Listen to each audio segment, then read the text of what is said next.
రైతు సోదరులందరికీ కూడా నమస్కారం.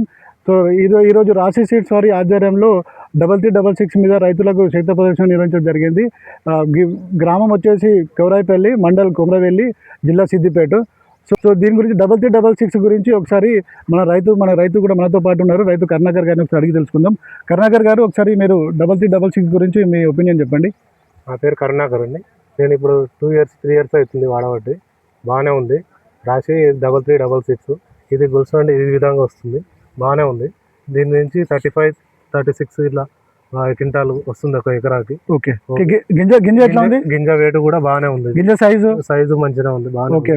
పంట కూడా చూడొచ్చు మీరు. పంట చూడొచ్చు. సో చాలా బాగా వచ్చింది. 8 ఎకర్స్ పెట్టాము. మొత్తం ఎన్ని ఎకరాలు పెట్టింది సార్? 8 ఎకర్స్. ఎన్ని ఎకరాలు పెట్టారు? మళ్ళీ ఈ సంవత్సరం వానాకాలం ఎన్ని ఎకరాలు పెట్టారు? ఇప్పుడు ఎక్కువ అవుతుంది, ఇంకా ఎక్కువ అవుతుందా? ఓకే. వాటర్ లేక కొంచెం తక్కువ. ఓకే. మీ తోటి రైతులకు ఏం చెప్పగలుగుతారా? ఫ్రెండ్స్ కూడా పెట్టారు, బాగానే ఉంది. బాగుందా? ఓకే. Thank you.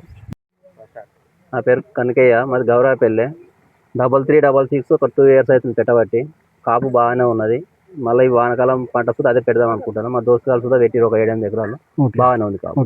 ఎన్ని ఎకరాలు పెట్టారు సార్ మీరు? 4 ఎకరాలు పెట్టినాను. ఇప్పుడు మళ్ళీ వానకాలం ఎన్ని ఎకరాలు? వానకాలంతో 5-6 ఎకరాలు పెడతాయి. మళ్ళీ 5 ఎకరాలు పెడతారా? ఓకే. నీళ్ళు వెళ్ళక తక్కువ పెట్టేసినాం. ఓకే. అప్పుడు వానకాలం దిగుబడి ఎంత వచ్చింది సార్ మీకు? 35-36 క్వింటాల దాకా వచ్చింది. 35-36 క్వింటాల్ వచ్చింది ఎకరానికి. రైట్. ఓకే. Thank you.